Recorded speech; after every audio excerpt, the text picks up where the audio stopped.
Duas curiosidades sobre terapia que ninguém te conta. Bom, a terapia, ela não é só acolhimento. O que é isso? Na terapia, a gente não vai só para desabafar ou só para ficar falando e ter uma pessoa que nos escuta e que assim nos acolhe nesse sentido de ai, que coisa, que pena. A terapia, a gente não vai lá só para se sentir bem imediatamente. Então, do tipo, vou lá, desabafo e aí a pessoa vai me consolar.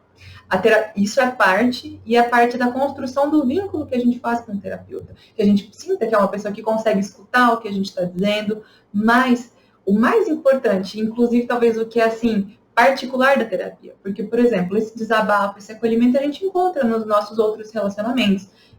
Nos relacionamentos com as pessoas que gostam da gente, em quem a gente confia, nos nossos amigos, nos nossos familiares, as pessoas que nos amam. A gente encontra isso, então, nesses outros relacionamentos. Mas, na terapia, a gente busca uma mudança psicológica. O que é isso? Né? A gente busca formas de construir autonomia, de se fortalecer, para então lidar com essas coisas que estão nos causando dor, sofrimento, dificuldade, para conseguir lidar com os nossos problemas de um outro lugar.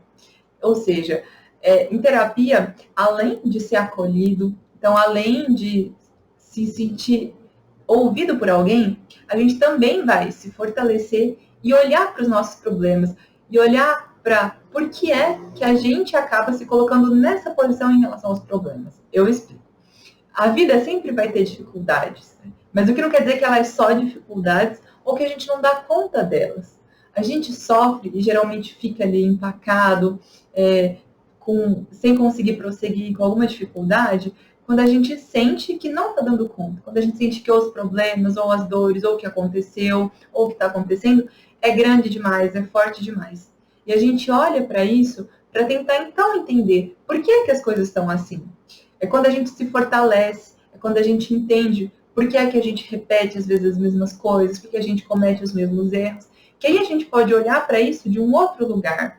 Aí a gente não fica mais tão esmagado pelos problemas e pelas dificuldades. E para conseguir fazer isso, para conseguir mudar, a gente precisa então fazer isso. Para olhar para as situações, olhar para aquilo que está nos causando dificuldade e ver como é que a gente pode lidar com isso de uma outra maneira. E isso, então, vai muito além de só desabafar. Então, a terapia, ela não é só desabafo. Ela é também esse trabalho, ela é também criar essa capacidade de olhar para nós mesmos, de avaliar como é que a gente está agindo e, então, criar outras formas de estar na vida. A segunda curiosidade é que, em terapia, quem controla a velocidade do trabalho é o paciente, não é o terapeuta. Não é o terapeuta que vai dizer quantas sessões vão ser ou quando as coisas vão terminar.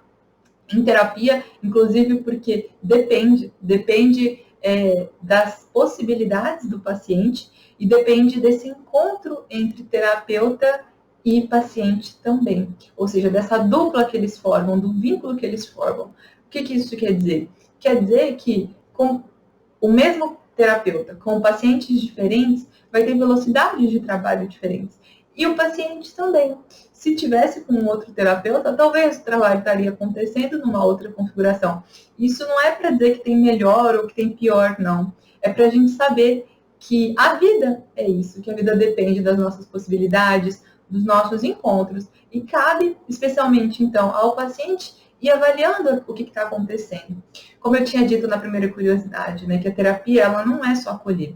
Então, acho que essa também é uma dica bônus, muito valiosa, até para pensar como é que eu sei se a minha terapia está funcionando, se eu escolhi bem o meu terapeuta, se está tendo efeitos. Né? É ver o que a terapia está te trazendo. Ou seja, você está indo lá só para desabafar ou vocês estão conseguindo também começar a olhar de onde é que os seus problemas vêm, como é que você pode fazer outras coisas, está criando outras perspectivas. Seu terapeuta te trata também como alguém que consegue olhar para as suas coisas e não só como uma pessoa que não está conseguindo dar conta. Então, eu acho que essa é a grande questão, assim, que é olhar se o que o terapeuta te fala, às vezes provoca incômodo, provoca dor, provoca raiva, o que não quer dizer ficar Tem terapeutas que fazem práticas violentas. Então, como é